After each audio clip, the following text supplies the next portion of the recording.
El 2 de diciembre se cumplen 20 años de la muerte de Pablo Escobar, personaje nefasto pero fundamental en la historia reciente de nuestro país. Es importante entender lo que significó, lo que ocurrió en su época y lo que ha venido sucediendo después con esa pesadilla del narcotráfico que tanto ha golpeado a nuestro país.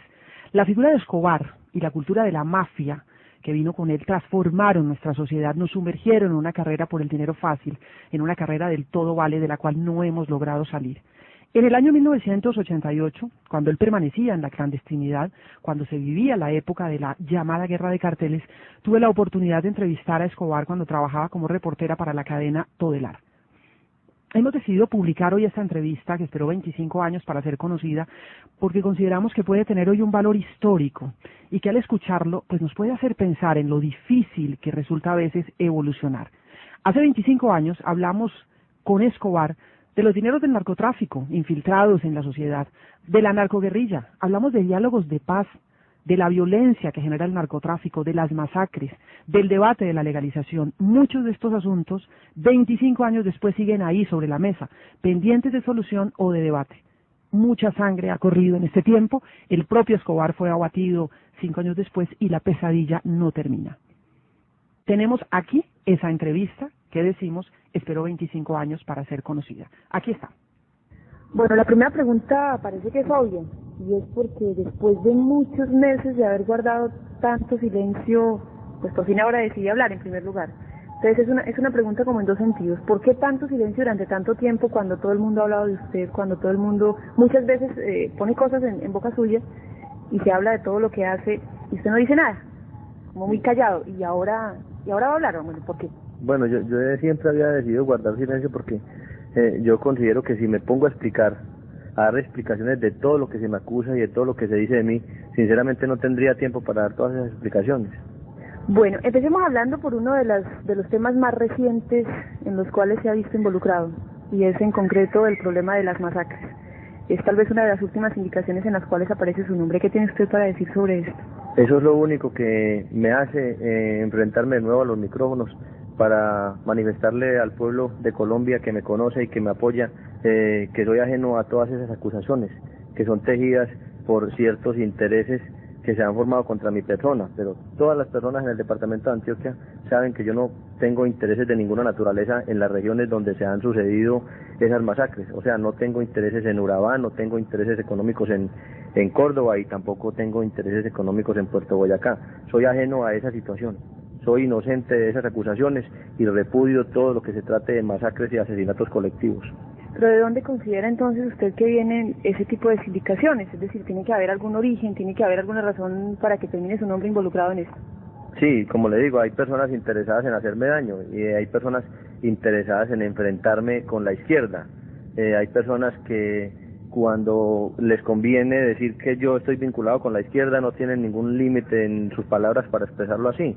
También a veces me indican de estar aliado con la derecha, de manera que no hay ninguna consistencia en estas acusaciones. Unas veces soy de la izquierda y otras veces soy de la derecha, y unas veces actúo contra la izquierda y otras veces actúo contra la derecha.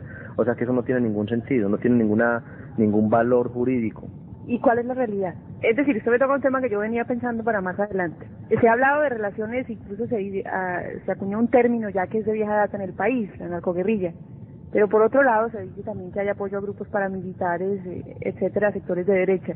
¿O es que se está con el que más convenga, o cuál es la realidad frente a ese tipo de relaciones? No, la realidad es que yo soy una persona muy respetuosa de las ideas ajenas. O sea, yo respeto las ideas de los demás.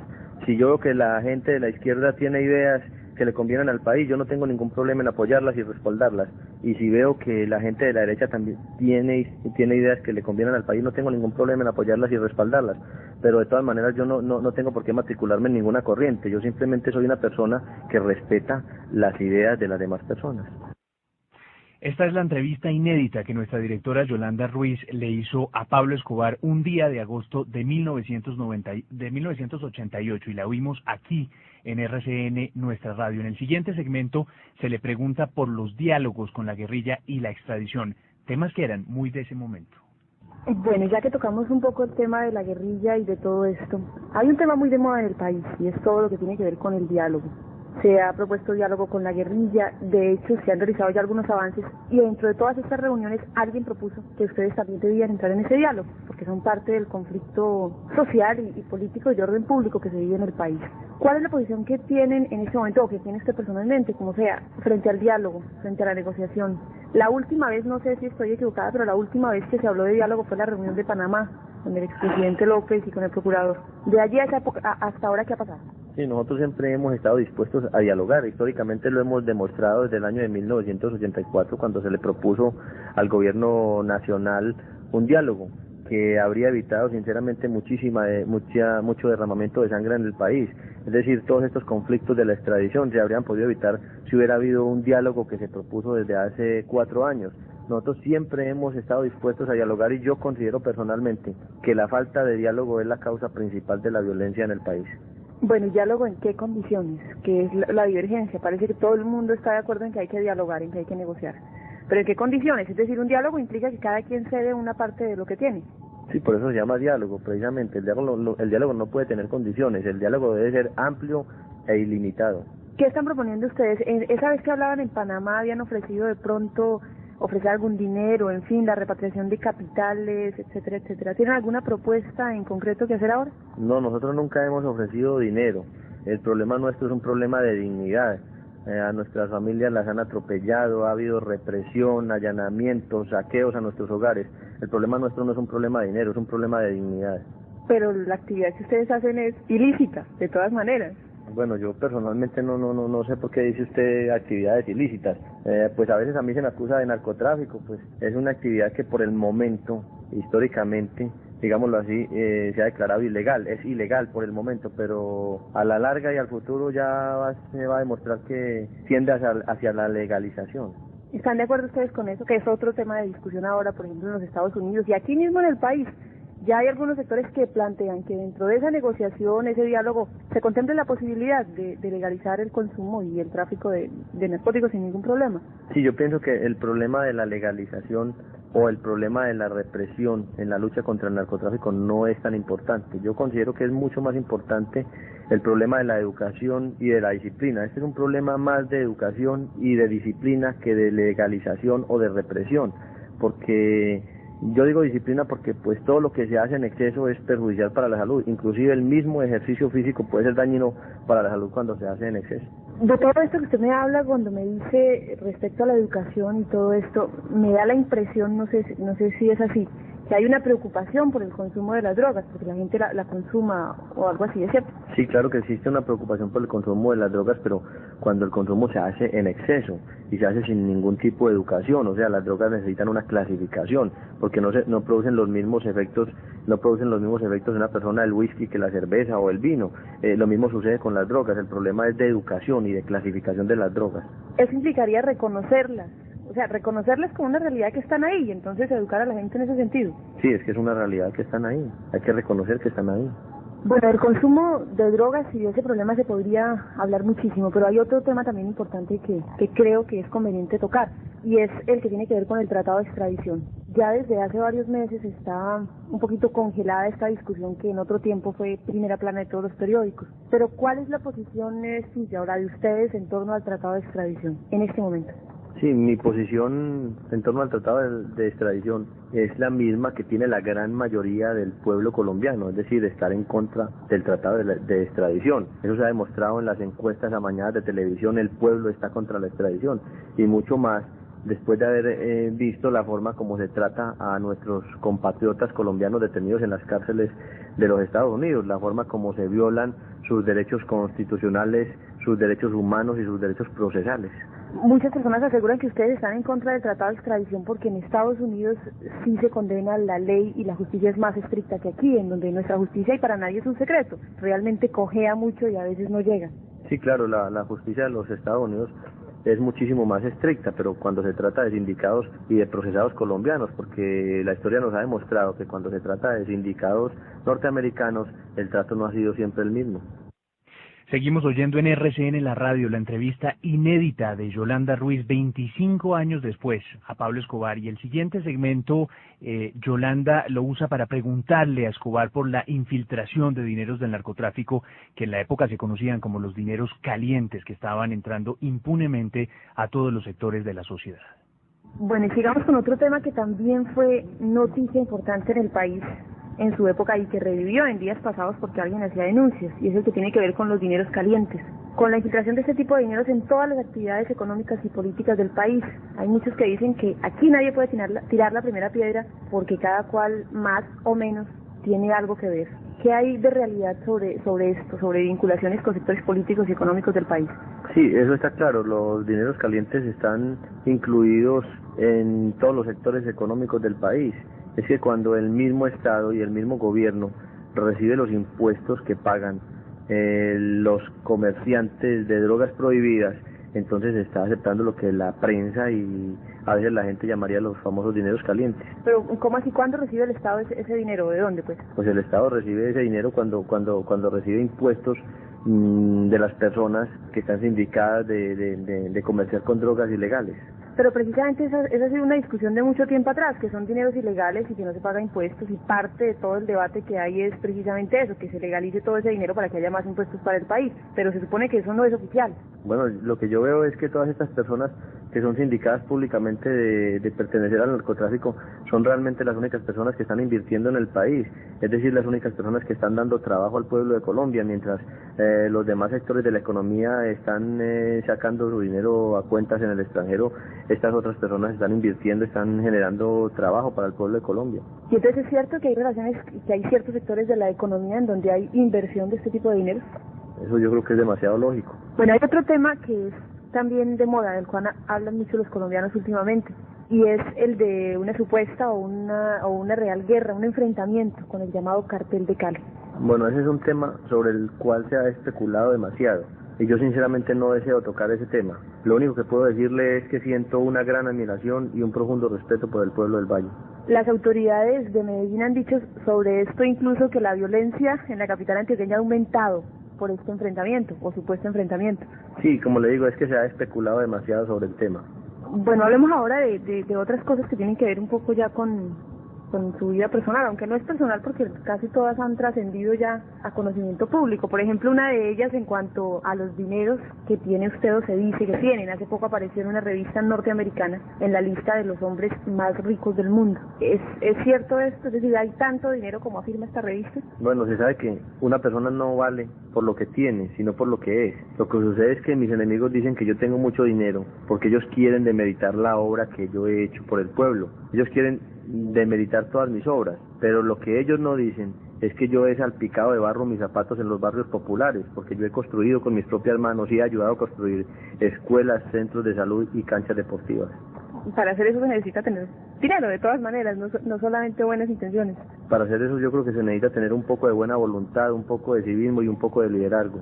La revista Semana, a propósito de este tema, sacaban esta semana unas notas sobre lo que ellos llamaban el perfil del comerciante de drogas, y aseguraba que cuando hacía obras de beneficio social, cuando hacía cosas en beneficio de la gente, en realidad estaba buscando algún beneficio propio también. Bueno, yo pienso que una persona no puede generalizar, o sea, no se debe generalizar y no se puede decir que todas las personas de un mismo gremio piensan de la misma manera.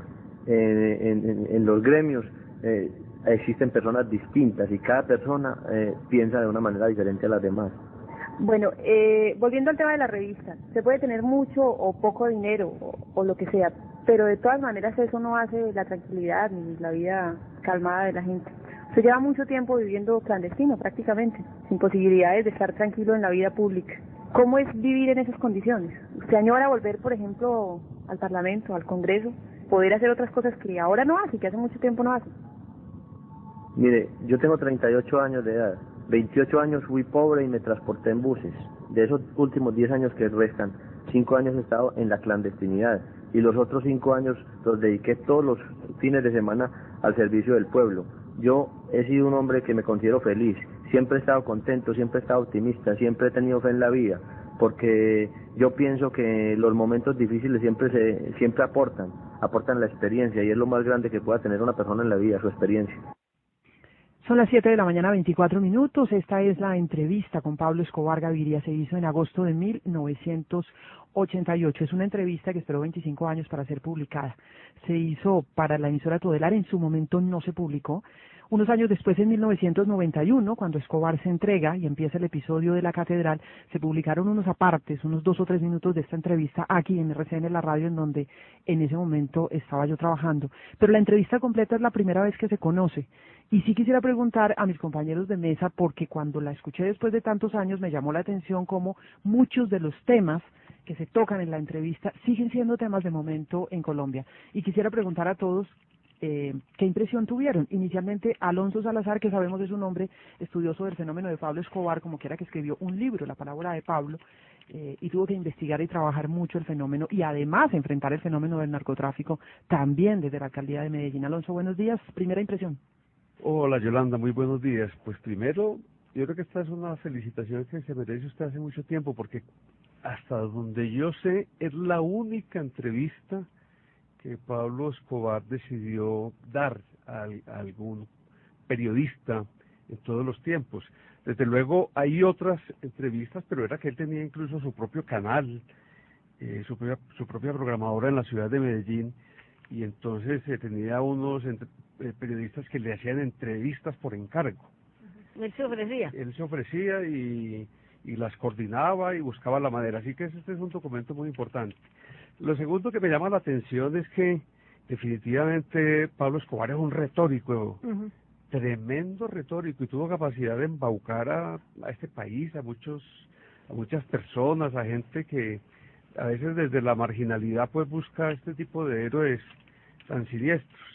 Y lo tercero, que parece el pasado en presente, ¿no? Túnel del tiempo. El túnel del tiempo, los mismos temas. Increíble lo que no evolucionamos, ¿no? Narcotráfico, cultivos ilícitos, política... Narcoguerrilla. Narcoguerrilla, sí. Rodrigo Pardo, primera impresión. Yo no había oído una entrevista tan extensa con Pablo Escobar y me parece realmente fascinante. Me llama mucho la atención su demagogia, ese contenido político con el que trata de disfrazar sus verdaderas intenciones, digamos, de narcotraficante y de terrorista, porque no hay que olvidar que de cuenta de la defensa de su actividad ilegal, Pablo Escobar montó la máquina de terror más poderosa que ha existido en la historia de Colombia, muchísimo mayor que la de otros fenómenos delincuenciales, muchísimo mayor que la de los paramilitares y que la guerrilla. Pablo Escobar fue él y su cartel de Medellín el responsable del asesinato de Luis Carlos Galán, de los grandes magnicidios en Colombia, de don Guillermo Cano, un cartel que utilizó prácticas como poner bombas en un avión que causaron la muerte de decenas de personas inocentes que no tenían nada que ver con el conflicto. Y sin embargo todo esto está arropado en un discurso supuestamente cercano al pueblo. Me parece, por ejemplo, muy reveladora la respuesta a su pregunta de Yolanda sobre las relaciones con el cartel de Cali, y él se limita a decir: siento una gran admiración por el pueblo del Valle del Cauca y de Cali. Esa dimensión fue la que más me llamó la atención.